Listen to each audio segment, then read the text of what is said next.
This is the story of a man named Stanley. Stanley worked for a company in a big building where he was employee number 427. Employee number 427's job was simple. He sat at his desk in room 427 and he pushed buttons on a keyboard. Orders came to him through a monitor on his desk, telling him what buttons to push, how long to push them, and in what order. This is what employee 427 did every day of every month of every year. And although others might have considered it soul-rending, Stanley relished every moment that the orders came in, as though he had been made exactly for this job. And Stanley was happy. And then one day, something very peculiar happened. Something that would forever change Stanley. Something he would never quite forget. He had been at his desk for nearly an hour when he realized that not one single order had arrived on the monitor for him to follow. No one had showed up to give him instructions, call a meeting, or even say hi. Never in all his years at the company had this happened, this complete isolation. Something was very clearly wrong. Shocked, frozen solid, Stanley found himself unable to move for the longest time. But as he came to his wits and regained his senses, he got up from his desk and stepped out of his office. Huh. Oh, my paperwork seems to be in order. I should check outside. Oh. Oh yeah, I forgot. Welcome everyone and gentlemen and ladies. Oh shit, I forgot the... All of his co-workers were gone. What could it mean? Stanley decided to go to the meeting room. Perhaps he had simply missed a memo. I already fucked up the intro. This is gonna be great. Stanley looked, he couldn't find a trace of his co-workers. Ooh, computer. What you working on? What does that say? What does the button do? Oh. Shit. Ricky's gonna be pissed. Ricky's gonna be pissed at me. I want this. This is a cool office. What is that? Is that a Super Mario World? Oh, hold on. Forget. Oh, that Jim never doing his work. Man, you guys don't know who I am.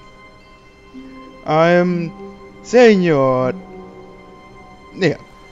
When Stanley came to a set of two open doors, he entered the door on his left. When Neo was given the option between two doors, he entered the door on his right. This was not the correct way to the meeting room, and Stanley knew it perfectly well. Perhaps he wanted to stop by the employee lounge first, just to admire it. Maybe I do. Oh, it's so blue. Ah, yes, truly a room worth admiring. It had really been worth the detour after all, just to spend a few moments here in this immaculate, beautifully constructed room. Stanley simply stood here, drinking it all in. Yes, such a beautiful room. Cold sodas for $125. That's a little expensive, but yeah. Yes, really, really worth it being here in the room. A room so utterly captivating that even though all your co-workers have mysteriously vanished, here you sit looking at these chairs and some paintings. I don't judge really you. Worth it. Hey, I do what I do in my spare time. I don't judge you. I don't go, oh hey, the narrator is not spending time with his family. Obsession with this room bordered on creepy and reflected poorly on his overall personality. It's possible that this is why everyone left. You see, there you go again, judging me. You know what? I'm gonna leave, not because you want me to, just because I can. But at last, he'd had enough of the amazing room and took the first open door on his left to get back to business. This door? This door right here? You know, I would listen to you, but you've been judging me all day. Like, come on. You expect me? Nope, I'm going this way. Fuck you. Stanley was so bad at following directions, it's incredible he wasn't fired years ago. The narrator is not giving me any free will, so screw him.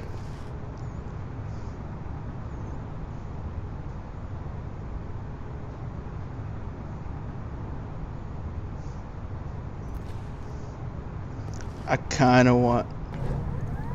Look, Ooh, Stanley, I there's think a perhaps car. we've gotten off on the wrong foot here. Can I go down there? I'm not your enemy. I want to go down there.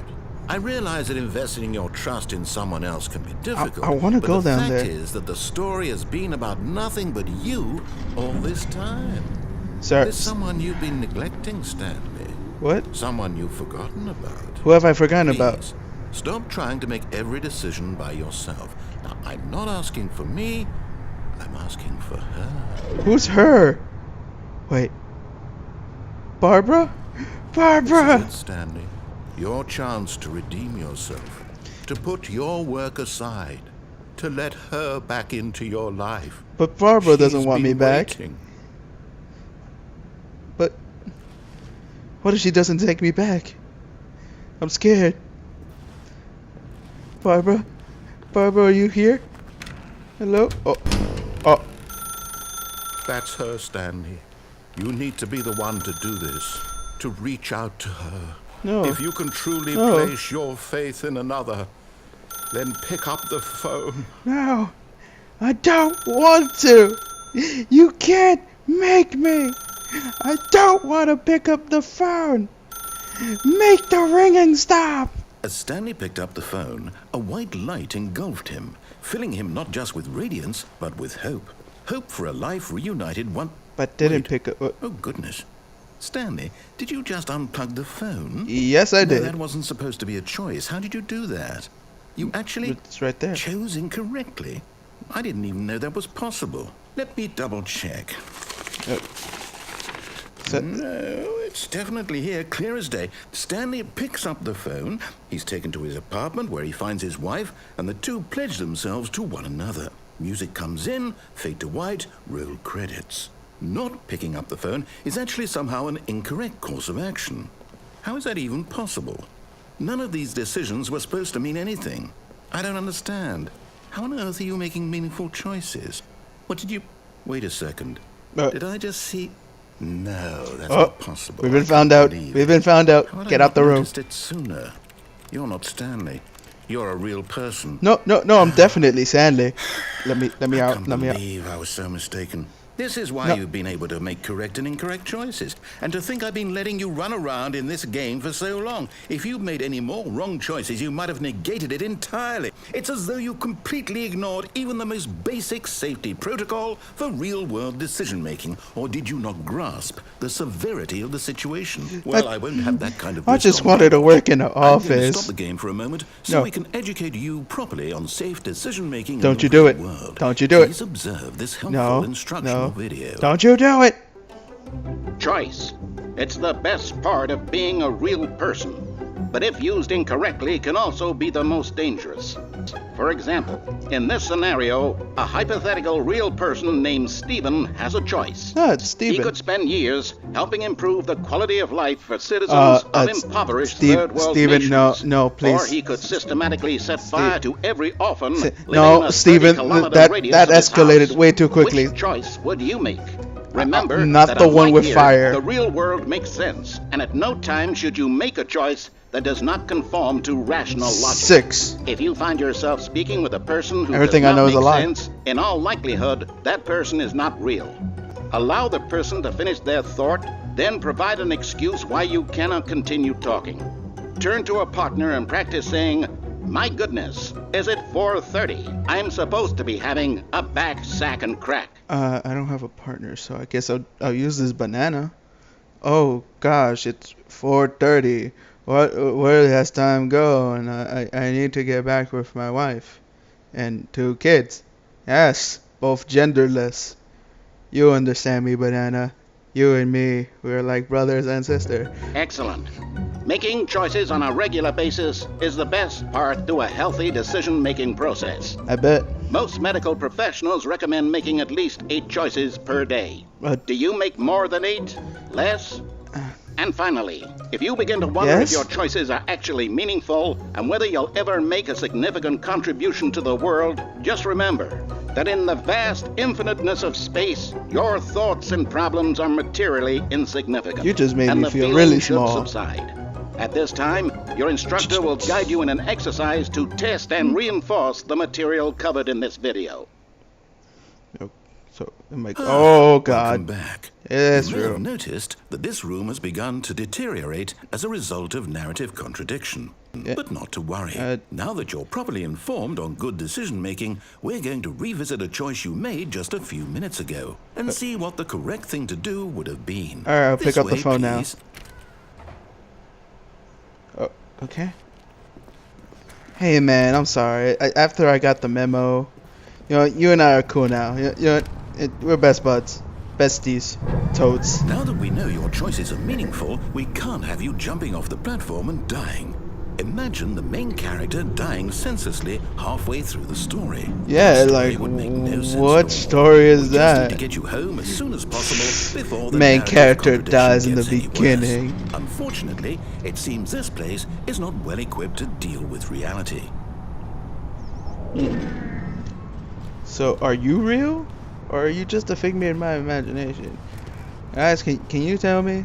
Now I just feel like I'm in Saved by the Bell, where I'm talking to the audience where I can't.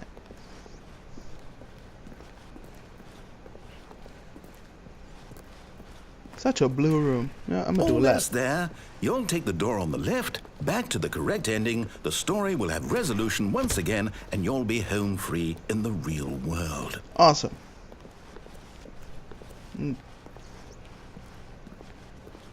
Now remember, Alright. all you need to do is behave exactly as Stanley would. I That means am choosing Stanley. responsibly Stanley and always is me. putting the story first. I'm quite sure you'll be up to the task. Okay. Just follow my lead and you'll be fine. Okay, let All me right. just let me prep up. When Stanley came to a set of 2 open doors, he entered the door on his left.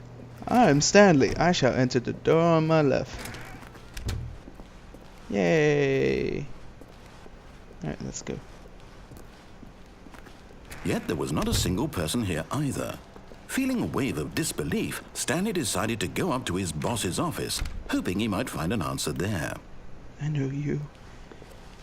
You are for all that has been, that ever will be. You are the broom closet. I want the broom closet ending. What? Okay, no, fuck you. Coming to a staircase, Stanley walked upstairs to his boss's office.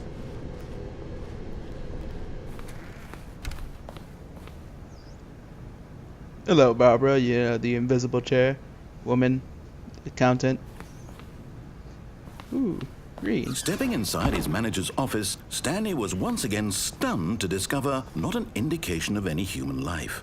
Shocked, unraveled, Stanley wondered in disbelief who orchestrated this, until he saw the door with a voice receiver next to I am it. the most expensive Surely boss. behind this door lay all the answers Whoa, to his questions. what the fuck? And beyond all probability, he knew Why the would you passcode. kill a panda? He had seen it on his boss's Why computer would you just do last it? week. Night Shark 115. Was this the code to open the door?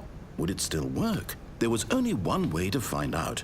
Stanley had been trained never to speak up, but now he would draw from within himself the courage to face the unknown. He drew a sharp breath and then spoke the code. Shit, I forgot it. Shark Cove 115. Shark Cove 115.